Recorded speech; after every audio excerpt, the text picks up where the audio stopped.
Hai, salut! Uite, pregătesc o lamelă din asta. Trebuie să pregătim sprinterul ăsta sau ce îi. Trebuie să dăm tot ce înseamnă stickere jos, absolut tot. După aceea trebuie să o pregătim pentru polish, să o decontaminăm, să o prespălăm, să o spălăm, să o decontaminăm, să o polișăm și după aceea să-i facem interiorul și să-i dăm o protecție. Uită-te cât e hardughia. O să fim omul paiangăn. Ne urcăm pe șcări. Hai, pa, lasă-mă să lucru.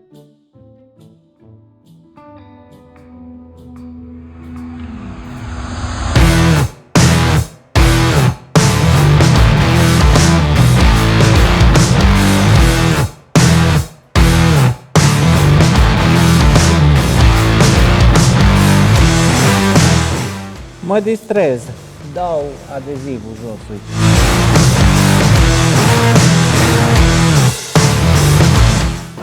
Ce vrei? Cu tar. Ăla de bitum și de lipici de la Geek.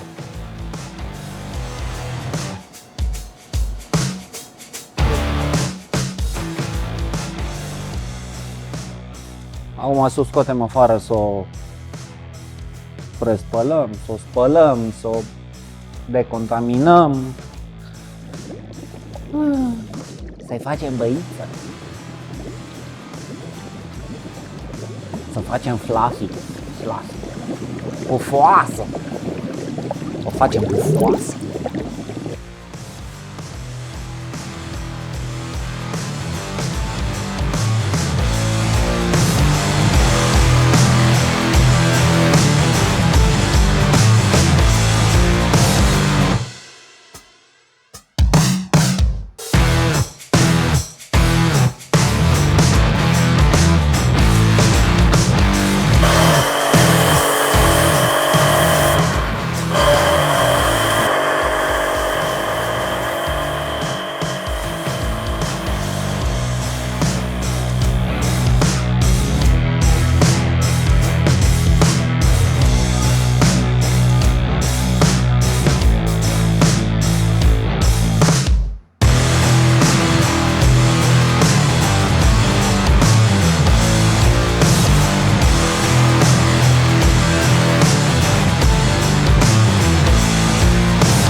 Ține dracu de scară că mă îmburte. La sus acolo dacă e.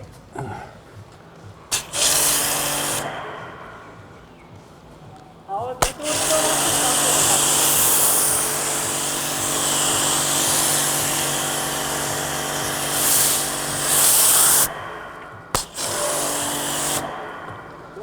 Ha? Dar urcă-te sus, mă, pe ăsta. Nu pe ăla, mă. Dar pe ce?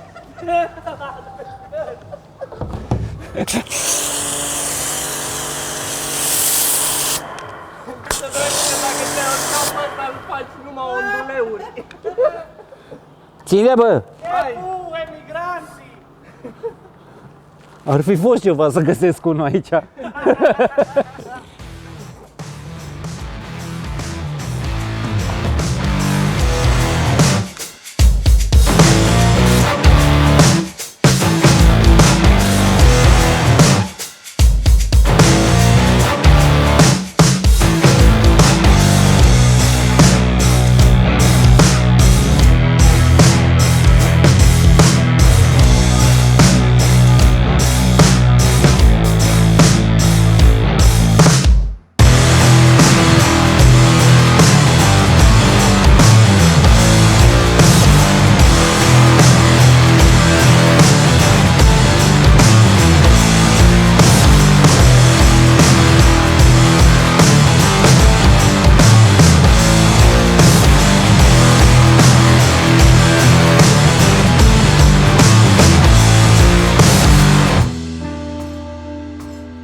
Ce fac fetele?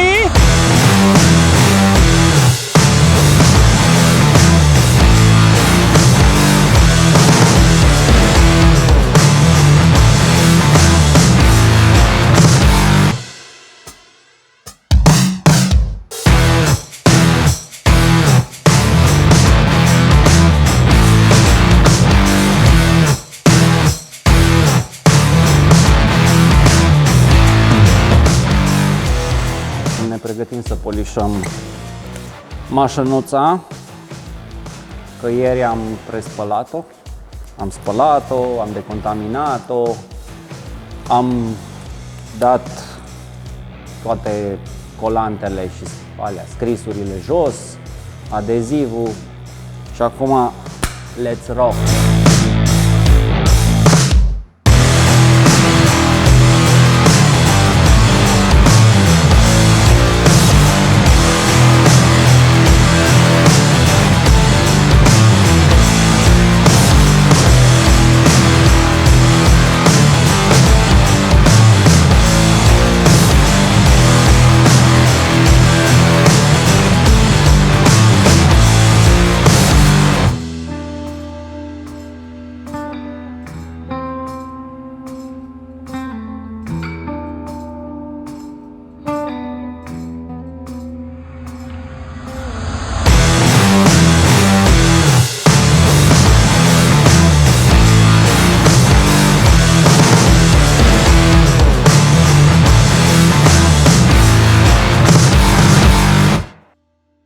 Cam acesta este rezultatul final.